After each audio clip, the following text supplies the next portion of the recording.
What's up, dudes and dudettes?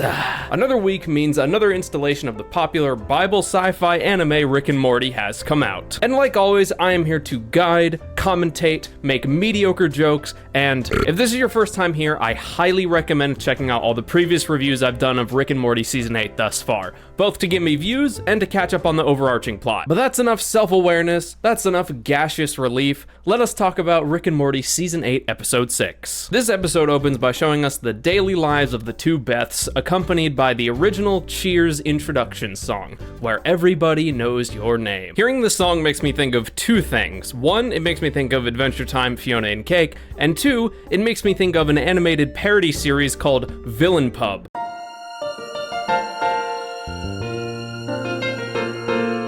Making your way evil today sure does take a lot. If you're a Villain Pub fan, you get extra points on your culture exam. This little opening montage is, again, a pretty strong opening to an episode. The last episode had a pretty strong opening as well, with its effective use of dialogue exchanges and that little gag about the podcast, but that was telling us, that was telling us directly what was up. This intro was showing us, and I'm an honest sucker for cute little montages with fun music playing over them. But as the two Beths get home, the family starts coming out and hyping up their day trip that they've planned to a place called Earth World, an Earth-themed amusement park designed by an alien who knows absolutely nothing about Earth, and it's on Earth. Makes total sense. And as the family is hyping it up and ranting and rambling, blah blah blah, I think Jerry says, one of you make me a sandwich or something like that, the Beths give a beautiful death stare of not giving a single and aggressively refuse to go with them. Rick, of course, being himself, remarks that, "Fine,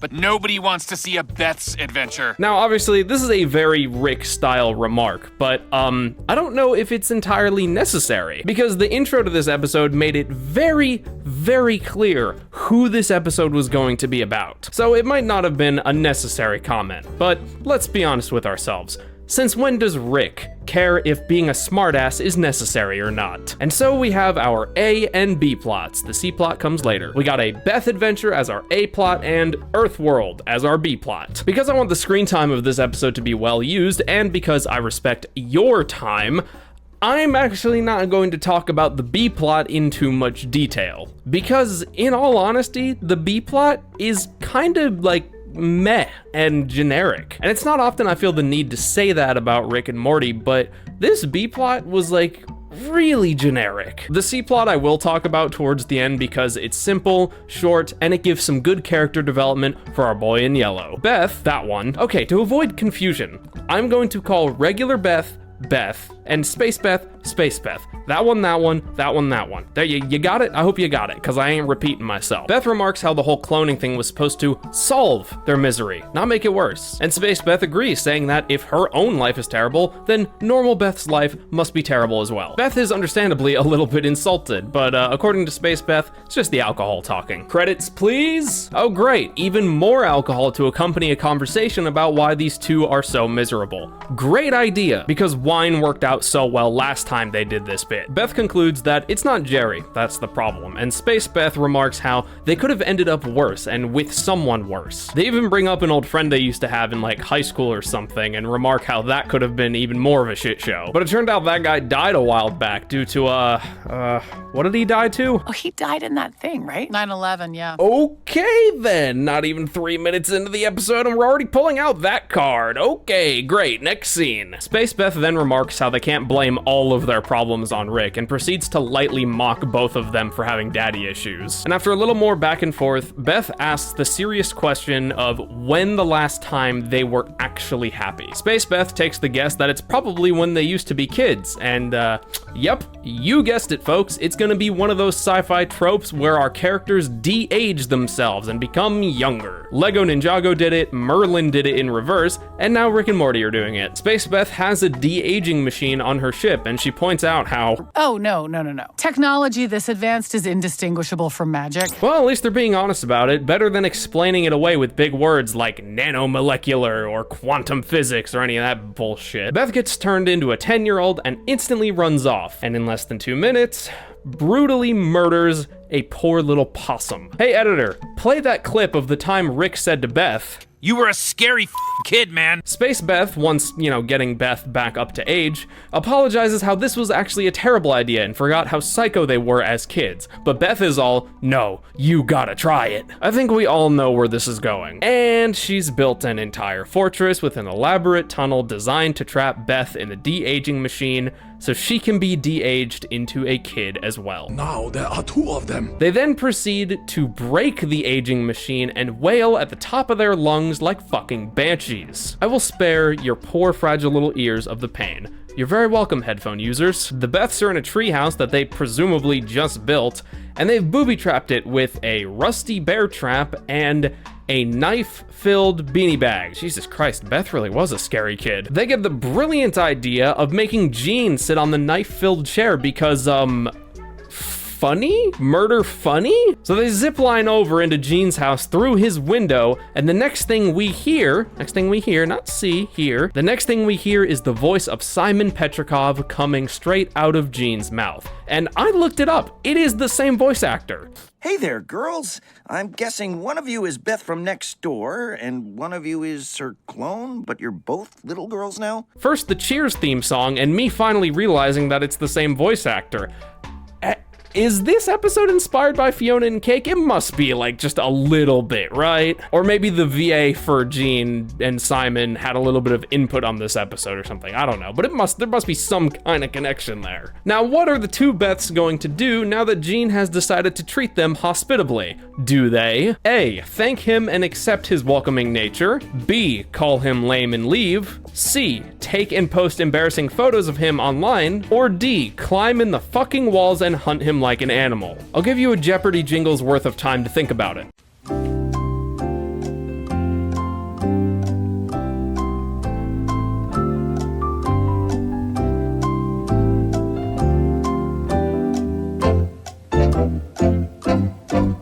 If you've picked anything other than D, you've clearly never watched this show before, or you have dementia. The Beths emerge from the vent and start slicing up Gene's legs with scissors, and then they have a disagreement about something and start fighting each other instead. Said fighting leads to a house fire and Gene's entire hand and upper forearm getting burned off. Also, it turns out Rick has a personal, interceptor on his phone to intercept Gene's 911 calls so the authorities don't get involved with all the wacky sci-fi stuff. And the Beths keep fighting with paper masks and some impressive martial arts for 10-year-olds until Rick comes back from the B-plot. He then proceeds to put them in these, temporary holding cell things, and it gives them the perfect opportunity to make up and apologize to each other.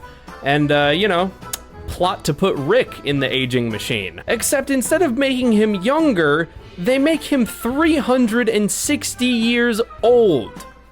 What the fuck? Not only do they make him an incredibly old ass, but they kick and beat the ever-loving shit out of him. While he's 360 years old. So it turns out, daddy issues were the root of all the misery they've been experiencing. They scream and shout about how they're not gonna take care of him in his old and dying state because he didn't take care of them because he ran off and disappeared. And Rick manages to explain or remind them that he didn't actually run out on them and that his Beth, died. Fuck you, Rick Prime. But as the crying fest gets started and amends start to get made, Rick explains to them how he's proud of his 2 daughters for outsmarting him and beating the shit out of him. That might just be the single most Rick compliment ever. Even though it's morbid and sad, there's a tenderness to seeing 360-year-old Rick and his 2 10-year-old daughters kind of make up and cry together and hug each other, But even the slightest hug ends up breaking Rick's arm open, and yeah, they laugh about that too.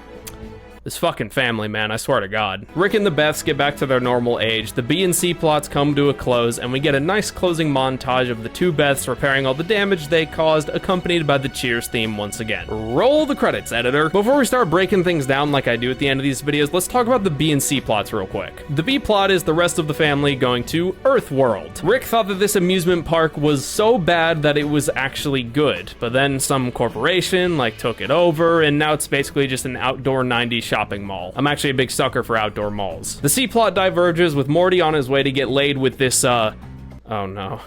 I've seen this 18+ anime before. But it turns out she was only interested in him because he was an authentic human, not because he was, Morty. At first, Morty just doesn't really care and just goes to get his dick wet. Respect. Then this girl. This girl starts being even more surface level and blunt about her intentions, and Morty starts to question it, but she retorts like, does it matter if I'm still turned on? And Morty's like, no, I guess it doesn't matter. But right as they're getting down to business, she asks Morty to... Ooh, say something racist. Okay, red flag, get the fuck out of there, Morty. And this is where Morty grows a little bit as a character. So Morty's a teenager, and teenagers are naturally extra horny. And he wants to get down to business, he wants to get down with it. But this girl is just treating Morty like an object or like a rare commodity, not as, a person. And she proceeds to stereotype the entire human race, and Morty is just not having it. He stands up for himself, and he declines getting his dick wet to stand by his own principles. Good on you, Morty. Also, karma instantly, and I mean instantly, gets this girl the minute the B and C plots converge in this exact moment. So the C plot had a nice message about how, like, sure, it's great. Getting laid with ease, that's great. In concept. Turns out people who are so quick to take that leap usually only care about what you are, not who you are. And who you are is objectively more important and meaningful. Stand on your foundation and don't let anyone, no matter how appealing they may be, make you tear it down just for them. That's my and this episode's life advice for the day. And now let's just briefly go over the B plot. Like I said at the start of the episode, it's very generic. Go to some wacky place, Rick realizes it sucks or gets into a situation he doesn't want to be in, all havoc breaks loose, and then Rick leaves, typically accompanied by Morty, should Morty be present. Except this time it is a theme park with like giant mutant-headed humans and apparently measles-infested water. Yeah, even Rick realized, why would I ever want to come here? This place sucks. In regards to the main A plot though, I really like that they took the concept of, You were a scary kid, man. and turned it into an entire episode. And yeah, Beth was a pretty scary kid, man. I think one criticism that might arise from this episode and this season is how that episode 2 was also a Beth adventure featuring a look into the issues that Beth has with her father. Well, one of the Beths, anyway. But Rick leaving is an issue between him and his daughters that's never actually like fully addressed or properly taken care of or resolved. So it might seem a little bit redundant to have Space Beth sort of deal with some more of her daddy issues since we already had an episode kind of looking into that. But with the presence of regular Beth, it's kind of like we're looking at someone having an argument with their reflection in the mirror. No matter what they say, and no matter what you say, your points and thoughts and feelings are all valid across the board. It'd actually be more accurate to say that the conflicts of those feelings and thoughts and points are accurate across the board. But overall, I think the general concept for this episode's idea, Beth being a scary kid, was like, I think that's a pretty good, like, base concept. And they had some good executions on this concept, such as that final moment between the two Beths and old Rick. Like that was really nice, and it was sweet and tender. And their execution of showing us how twisted Beth was as a kid with their whole plot to murder Gene, I mean, that was a pretty solid execution. Hearing two Beths reverberate audibly the terrible thoughts they're having and hearing the thoughts just get worse and worse and worse